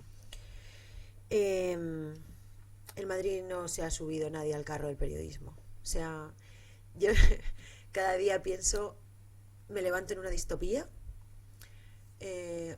pienso, estoy viviendo de verdad lo que estoy viviendo, estoy escuchando lo que estoy escuchando, estoy viendo de verdad lo que estoy viendo. Y no me lo creo. Quiero decir, la realidad en Madrid es tan absolutamente distópica que no le hace falta ningún aliño, o sea, ninguno. Escuchar a el ejecutivo que gobierna esta comunidad decir a diario lo que dice, y con todos mis respetos de verdad al sistema político de este país, y nunca me gusta decir mentiras, pero es que es así. Las mentiras que pronuncian a diario, con los datos diciendo lo contrario y con sus miles de profesionales diciendo lo contrario, eso es una de las cosas que más me está doliendo también de esta pandemia. O sea, no me puedo creer lo que está ocurriendo. Hay que decir, por cuando vea la gente este podcast, que se está grabando el día 1 de 1 de octubre de octubre. 2020. No sé esto cuando se verá, quizá a principios de... Dentro de un mes más o menos, principios de noviembre. No sé qué será de nosotros a principios de noviembre. Pues me atrevería No, aquí a decir... no sé si hacer un pronóstico, porque luego los periodistas con esto luego nos echan en cara. Yo no voy a hacer ningún pronóstico O sea, hay que decir pandémico. que hoy 1 de octubre lo que ha pasado es que el Ministerio de Sanidad ha publicado en el BOE una orden que obliga a Madrid a cerrar la ciudad, para hablar claro, y la Gobierno de la Comunidad de Madrid ha dicho hoy que va a recurrir mañana, 2 de octubre, viernes, a la Audiencia Nacional. Que va a acatar, pero que va a recurrir porque le parece que las medidas no para poner un poco de contexto para cuando la gente vea este vídeo, que sepa en qué momento estábamos hablando y que no le suene a viejo. Me parece bien, pero vamos, esto lleva pasando desde el principio. Al principio de la pandemia las fuentes oficiales desaparecieron, el consejero de Sanidad desapareció del mapa, no había a quien preguntarle nada, contestaban a cuentagotas en cuanto se dieron cuenta de que la cosa se estaba poniendo muy fea. Después todo han sido mentiras, medias verdades, retrasos en las notificaciones, maquillaje de datos, o sea, ha sido todo muy loco. Y más cuando tienes que contar a diario lo que está pasando sabiendo que no tienes la certeza de que lo que estás contando es verdad. ¿Cómo te manejas? Con quienes trabajan en el sistema sanitario. Creo que jamás en mi vida he pasado tantas horas al teléfono, y tantas me refiero a llegar a pasar 16 horas al día al teléfono para saber lo que estaba pasando. Y me frustraba mucho porque si tú en un contexto normal ya te comportas como si estuvieras en un cortijo, me puedo adaptar o no. Pero en una pandemia, en una crisis de salud pública como jamás había vivido ni Madrid ni ningún otro sitio del mundo globalizado reciente, era muy triste y sigue siendo muy triste. Por eso tú decías, no sé si hacer un pronóstico. Bueno, yo podría decir Madrid, ejecutivo de Isabel Díaz Ayuso, da igual cuando lo escuches esto. O sea, creo que va a dar igual hoy, fue igual hace 4 meses y va a seguir siendo igual dentro de un mes. Que por cierto, hablabas antes de que empezaste a informar el tema de género, de repente pasas a sanidad. ¿Pasas a sanidad por la crisis porque hacía falta apoyo o porque cómo fue esto? Claro, cuéntanos un poco. Y la readaptación. Eso fue una... Lo digo porque yo soy periodista del sector sanitario desde hace 5 años, sé cómo funciona toda la sanidad, bueno, más o menos, ¿no? Porque es verdad que pues llevo 4 o 5 años informando solo del sistema sanitario, tanto a nivel político, sindicatos, consejo territorial. Entonces un poco lo llevas en la cabeza, ¿no? Este micromundo que es la sanidad, pero tú no sé en qué momento empiezas y de repente te encuentras con una crisis sanitaria, lo que comentabas, ¿no? Desde 1918 con la gripe española no se ha vivido nada igual, y no se ha vivido nada igual en el mundo que conocemos ahora. Pues cuando empezó la pandemia pensé, puta suerte la mía. ¿Cuánto llevabas trabajando en sanidad cuando empezó la pandemia? Desde octubre. O sea, yo entré a sanidad en octubre del año pasado. O sea, medio año. Sí. Medio año cuando petó, marzo. Sí, eso es. Yo arranqué con una ventaja. En mi familia hay muchos médicos. Entonces me conozco el sistema sanitario bastante bien. O sea, sé sus quejas, sé su situación laboral, sé cómo funciona un hospital, sé qué son las especialidades, sé cómo funciona primaria, sé que es una guardia. O sea, eso no me pillaba de nuevas. Fue una sorpresa que me cambiaran, pero es cierto que en el periódico puedes cambiar de sección así y no pasa nada porque todos entiendo que tenemos que estar trillados en todo. Y me pilló de sorpresa. Y es cierto que al principio, joder, pues dices, no quiero, ¿no? Yeah. O sea, quiero hacer mis cosas. Pero me adapto fácil y además cuando me dan algo, digamos, cuando me dan una cartera o me tengo que ocupar de algo, mi mente está un poco dispersa durante 3 días y de repente hago tipo robot aquí y ahí me quedo. Y además yo, lo que te decía antes, soy hiper entregada. Así que bueno, empecé a hacer cosas de sanidad que sabía que estaban pasando, problemas, pues yo que sé, hospitalarios. Y de repente, en febrero, Torrejón de Ardoz, 25 de febrero. Exacto, exactamente. Fin de semana de carnaval, no hubo carnaval para mí. Positivo por COVID, hostias. Los compañeros de sociedad ya llevaban desde diciembre informando del virus. Y bueno, la broma esta de, que va a llegar... que era una broma, o sea, hacíamos bromas con este tema. Mira, yo creo que me todos. Acuerdo, Consejo Interterritorial en el Ministerio de Sanidad, y ese día se confirmó el primer positivo en Madrid, creo. Eso fue ese fin de semana. Pues entonces fue el segundo positivo, porque esto estoy hablando de un día entre semana. Un martes. Puede ser. Pues yo creo que fue el 27 de febrero. El 27, fue lunes. Entonces. Me acuerdo que nos dijeron, estamos viendo a ver si da positivo. Eran 2 casos en Madrid.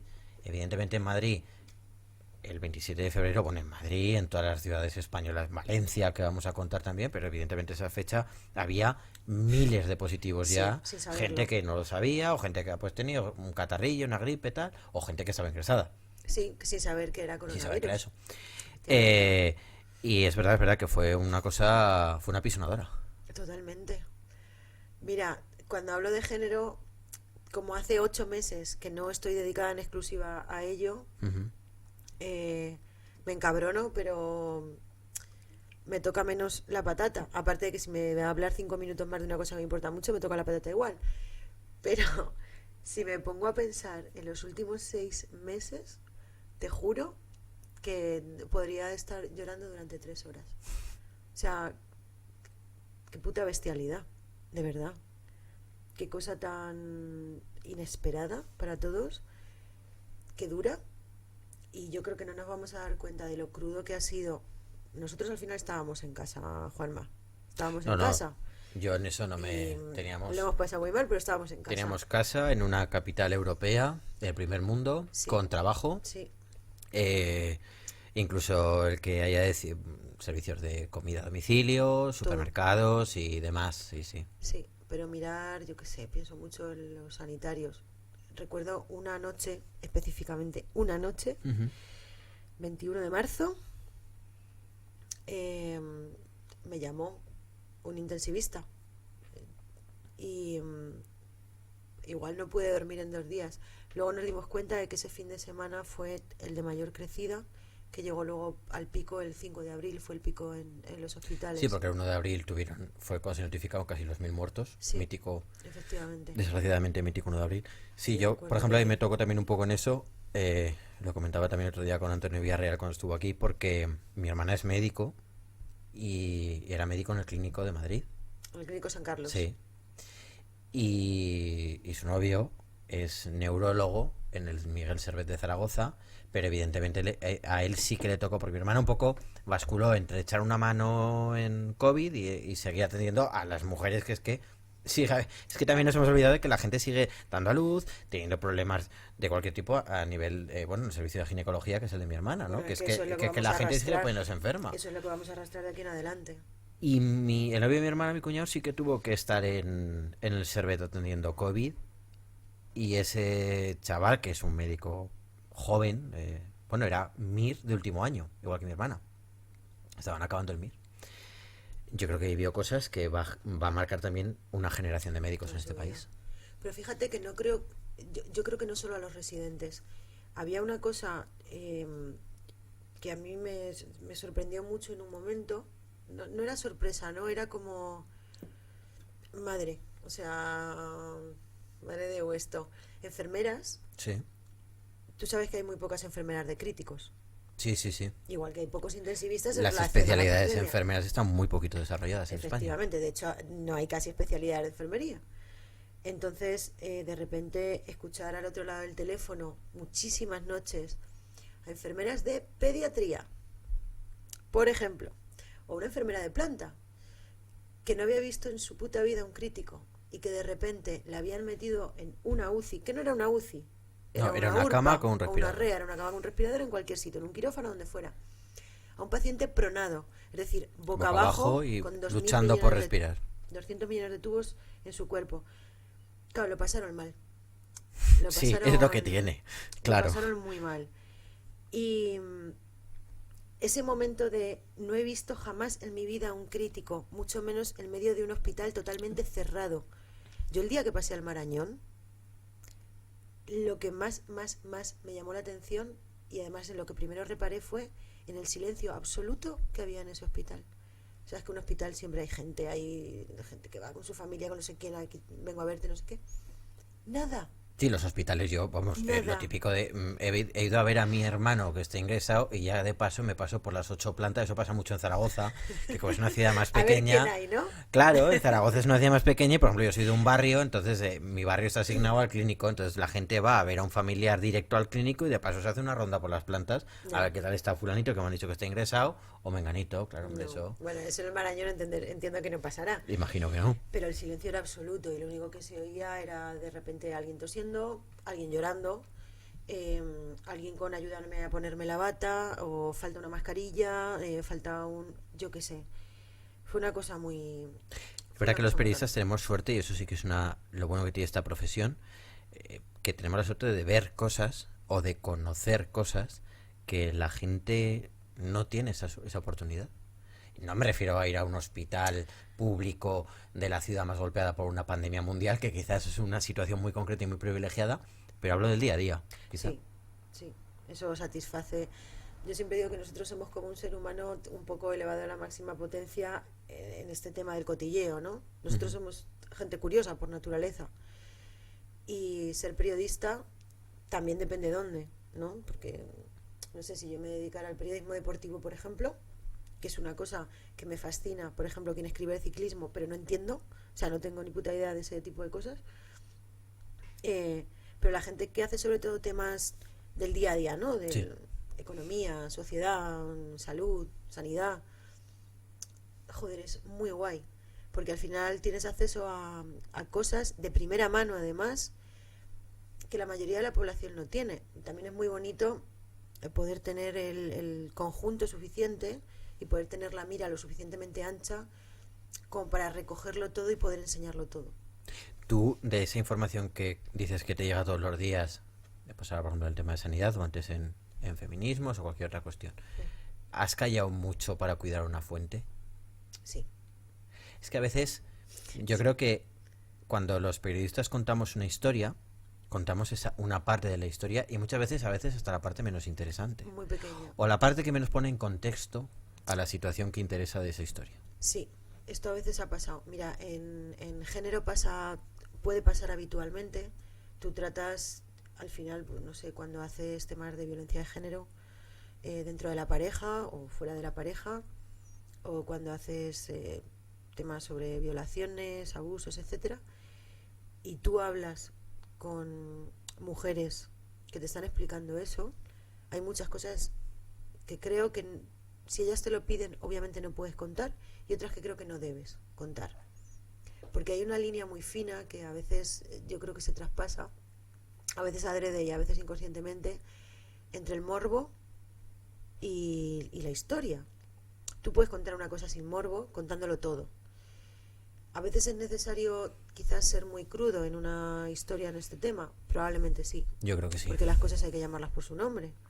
Y no es lo mismo decir... Recuerdo mucho una discusión con un compañero a raíz de una sentencia, no recuerdo, que hace mucho tiempo esto, pero explicaba como un marido, era marido, no ex marido, como un marido había cogido a su mujer por el pelo, la había golpeado por todo el pasillo, haciéndole así con la cabeza. Contra la pared. Sí. O...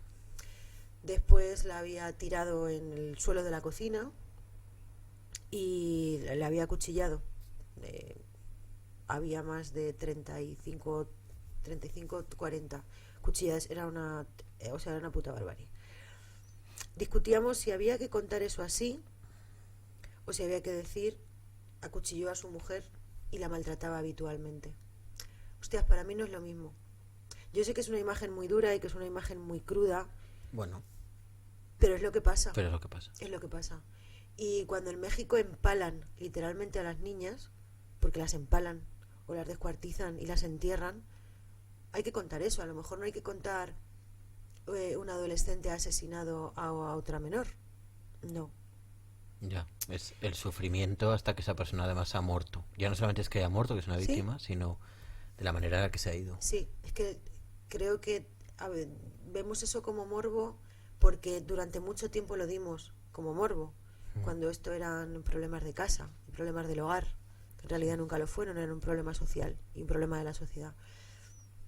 Pero joder, hay que saber lo que pasa y hay que saber por qué tipo de violencia, por ejemplo, en este caso pasan esas mujeres. Eso, por ejemplo, yo recuerdo, y es un tema complicado porque los periodistas, pues como todos, ¿no? Tenemos unas virtudes y otras no. Y un periodista que es capaz de escribir muy bien, bien me refiero a usando los adjetivos y los adverbios precisos y no los que sobran. Recuerdo hay un libro muy bueno que se llama Los de la ETA han matado a tu hijo, de la editorial Libros del Cao, que es sobre el asesinato de 2 guardias civiles, creo, en Cap Breton, en Francia. Y cuando es un libro que me ha recordado mucho, por cierto, lo que has comentado de Jauría, porque es un libro que está basado en archivos policiales, es un libro que está magníficamente escrito sobre base documental, nada de intuición, no hay intuición, por eso está bien escrito, a nivel de libro de periodismo. Y cuando describen cómo muere uno de los dos guardias civiles, que es como un balazo que no termina de matar, esa manera de describir la agonía de una manera precisa y seca te revuelve el cuerpo. Y no, Claro. y no estás viendo una foto, no estás viendo tal, que también, bueno, ese es otro debate el de las fotos, pero te lo explica. Te da, no es dos guardias civiles asesinados Claro. sino que solamente te pones en la piel de lo que ha ocurrido y de lo que han sido capaces de hacerles guardias civiles, o una mujer asesinada de esa manera tan brutal, Sí. y te pone en una situación distinta, en una situación de piel, ¿no? Sí, eso es, exactamente eso. Hay cosas que yo creo que sí. De hecho, hay cosas en este tema, sobre todo en el género, o como puede ser en el tema del terrorismo en su momento y todavía ahora, que si no te tocan la piel no te tocan nada. Porque te tiene que llegar. O sea, a ti como ciudadano normal, te tiene que doler que haya alguien que haya pasado por eso. Y si los medios no te lo cuentan, o si no te lo cuenta una obra de teatro, o no te lo cuenta una película, aunque he de decir que es mucho más real, obviamente, un medio de comunicación, como realidad que llega al lector, al televidente, al radioyente, a lo que sea. No va a cambiar nada. Si tú no cuentas la realidad, poco va a cambiar. Y también pienso muchas veces, ¿de qué sirve maquillar? O sea, ¿de qué sirve maquillar muchas de las cosas que maquillamos a veces por no hacer daño? A mí a veces me cuesta maquillar las cosas, ¿no? Bueno, esos son los debates eternos, por ejemplo, a nivel sanitario, es no contar los suicidios. ¿Por qué? Igual, ¿por qué? Por esa falsa, además creo que es falsa, ¿no? Ya está Totalmente, dicho sí, que es está falsa. demostrado que es falso. Tendencia a que se multiplican si se No, cuentan, el efecto llamada, ¿no es verdad? que es un sinsentido Total y absoluto. absoluto. Y luego, por ejemplo, el cáncer, que es una enfermedad súper normalizada, que todo el mundo de nuestra familia hemos tenido casos, yo he perdido 2 familiares cercanísimos de cáncer, y decir, ha fallecido a causa de una larga enfermedad. Sí, es surrealista. ¿Qué tipo de visibilidad le estamos dando a eso cuando encima normalmente eso se dice de personas que son famosas, y probablemente de esa persona se han contado en periodismo del corazón, 20.000 cosas peores que esa persona igual no quería que se supieran de él, y para una cosa que se puede hablar medio clara, Sí. está por ejemplo la larga enfermedad.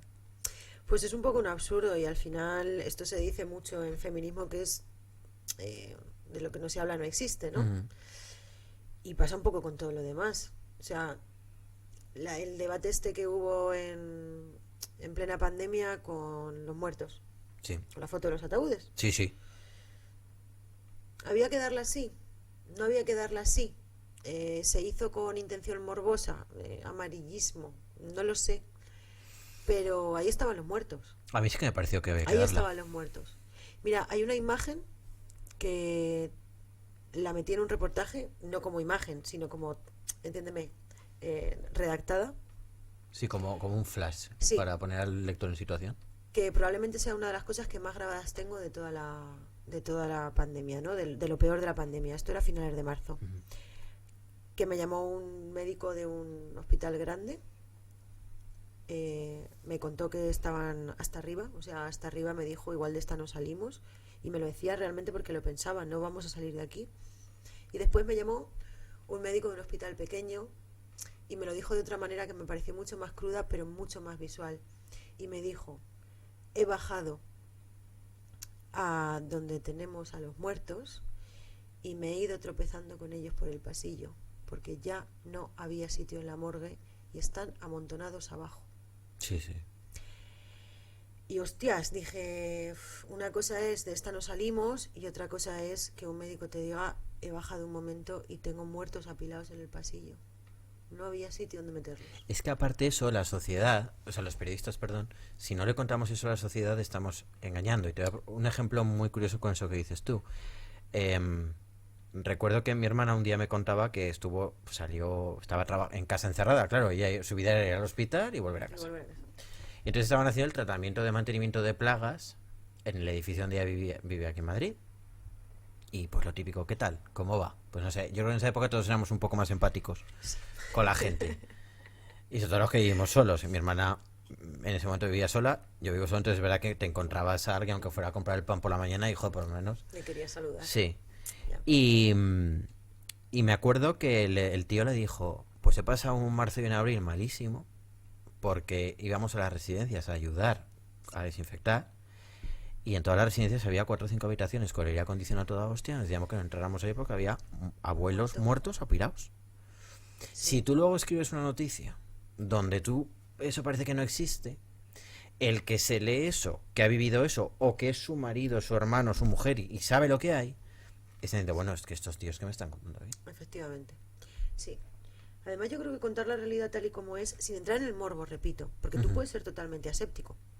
O sea, tú puedes contar una cosa sin tenerle que poner 8 millones de adjetivos que hagan ver que eso es lo peor que está pasando en el mundo, Y que ¿no? tú eres muy buen periodista, escribes muy bien, que eso también, el exceso de adjetivo es muy de Sí, engolar parece de engolarte, sí, nuestra sí, posición. sí, efectivamente. Entonces, se pueden contar las cosas totalmente secas y que lleguen directamente, que yo creo que en esto, en la información es como tienen que llegar. Y además es que esconder eso está provocando, yo creo, en este caso, está provocando una especie de... bueno, creo que somos irresponsables si no contamos la realidad. Porque estamos provocando en el lector, en la gente que nos escuche, que nos vea o que nos lea, Sí. una falsa sensación de realidad, en este caso de seguridad. No, está todo controlado, los hospitales están bien. Pues mire, no señora, no lo están. No, la primaria tiene muchos pacientes a diario, pero puede. No, no es lo que dicen los médicos. Dicen que tienen 120 pacientes. Ha habido agendas de 120 pacientes en un día para un médico. No, las UCI están al 40%, que es como se supone que están hoy, 1 de octubre. No, mentira. O sea, las UCI de Madrid están casi al 100% ya. Entonces, mentir, de verdad, ¿en qué nos beneficia? ¿En qué nos beneficia mentir? Digo los políticos, digo si en algún caso, en alguna ocasión los periodistas hemos maquillado en alguna información. Bueno, yo creo que al Nada. final es un poco lo que tú decías, ¿no? Lo que no se cuenta no existe y la hemeroteca es lo que pervive Joder. y la hemeroteca, pues cuando tú sacas la portada del medio que está alineado contigo, tienes una verdad vestida con el baño de la verdad del periodismo, entonces por tanto si un periódico te dice esto es lo que ha pasado, aunque no sea lo que ha pasado, es lo que dice ese periódico y por tanto te da un pie de verdad y a partir de ahí se convierte en una pelea de relatos, es una pelea de relatos y como vivimos en una sociedad que además en nuestro mundo, ojo, en Madrid, lo que hablabas antes, Madrid, trabajo, Sí. centro de Madrid, ciudad europea, supermercados, un sueldo, pues al final la mayoría de la gente, pues que es la que entra en ese debate, porque luego hay mucha gente que son, pero la que entra en ese debate pues está alineado con uno o con otro, entonces al final son como varios trenes de relatos que se enfrentan y que un día se diluyen y entonces enseguida nos podemos hablar de otra cosa, ¿no? Claro, pero es que hay un problema que es el que tú decías, el de las hemerotecas, ¿no? Que se quedan ahí.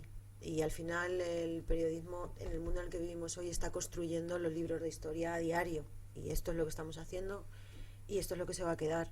Entonces me parece de una irresponsabilidad tremenda y me parece una ofensa a la profesión, y lo digo totalmente en serio, una ofensa muy fuerte para con la ciudadanía y para con los propios profesionales, mentir, engañar, maquillar, falsear, manipular o lo que quiera que sea. A mí me daría vergüenza levantarme por la mañana y pensar que no estoy haciendo bien mi trabajo, o saber que no estoy haciendo bien mi trabajo, el que debería ser, que es contar la verdad, o intentar contar la verdad eh, contando con el máximo de fuentes posibles, con el máximo de datos posibles. Yo si un día cuento una cosa que no estoy muy segura que no sea cierta, no la cuento. Me espero y mañana lo intento.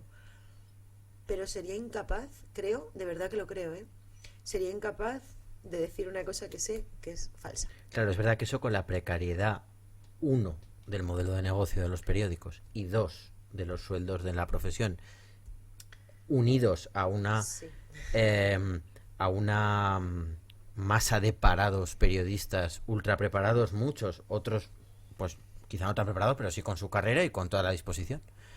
ya. También pone muy en el abismo a los medios y a los que hacen los medios. A Sí, los que hacen, digo, a los que hacen los medios, no a los que... escriben cada día. Sí, Sí.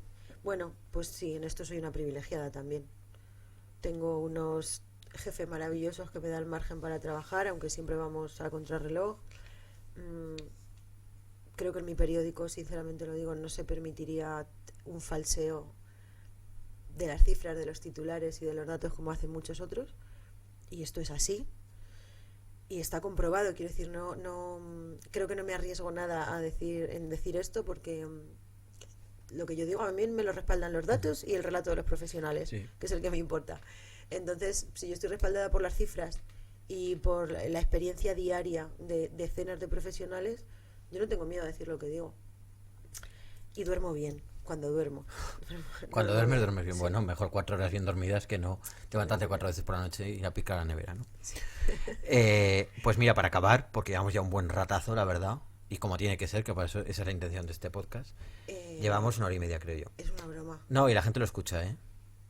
La gente lo escucha esto. Vale. Se lo ponen de fondo, que sí, que sí, que sí. Vale, vale, sí, sí.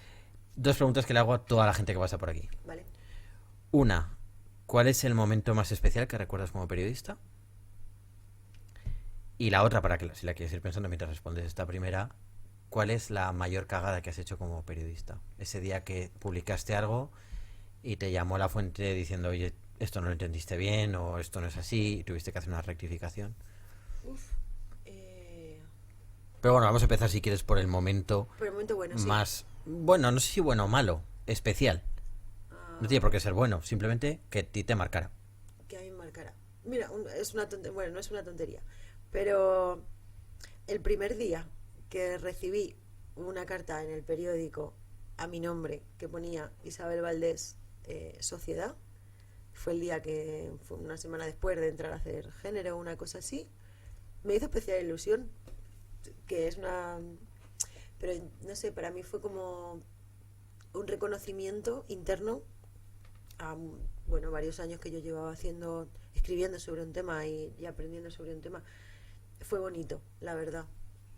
Se me viene a la mente así de repente. Era como la primera vez que tenías una constatación corporativa de que eras periodista del país y que En llevaba... esa sección. En esa O sección. sea, me habían llegado miles de Sí, sí, paquetes, claro. miles de cartas, pero la primera carta que me llegó con El País Sociedad fue muy bonito.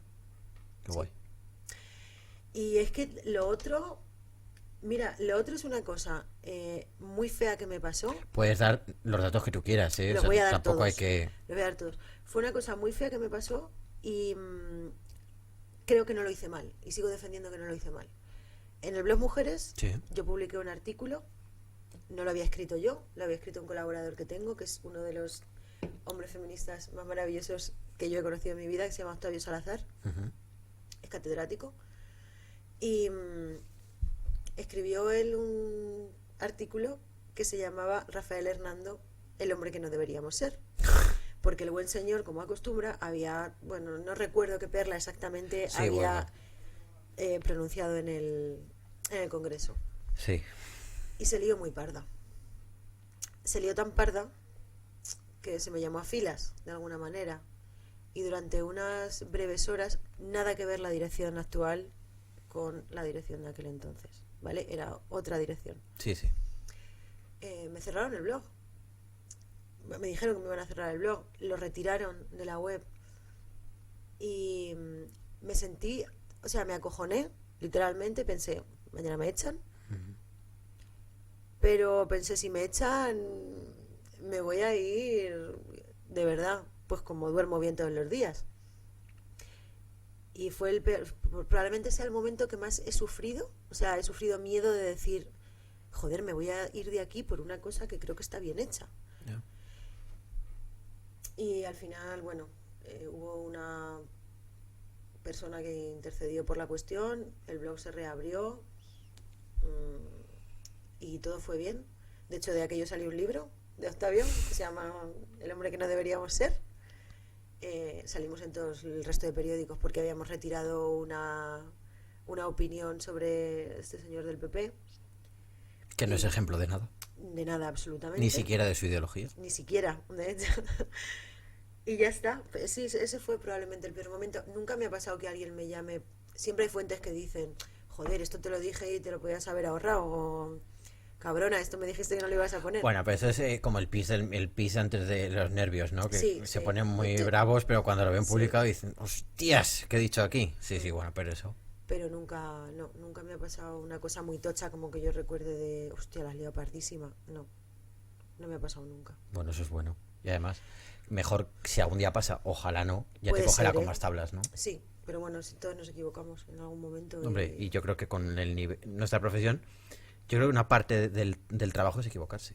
Porque hablamos Todo de el rato. demasiadas cosas de las que ninguna somos expertos y nos tenemos que fiar de nuestro criterio y de lo que nos cuentan. Y a partir de ahí, pues bueno, Sí, el margen de error es bastante más amplio que en otras profesiones. totalmente. Bueno, por eso yo estaba cómoda en género, porque era de lo que más sabía, con lo cual me movía perfectamente. Y me di cuenta de repente de lo bonito que es salir todo el rato de tu zona de confort. Pues Isabel Valdés, muchísimas gracias por haber estado con nosotros un rato. Que Un ha sido un muy rato de nada. largo, un rato muy largo. Que esto la gente lo escucha Pues yo y estoy sin cenar, que lo sepas. Tengo bueno, muchísima hambre. no vamos a cenar. Bueno, gracias. Gracias a ti.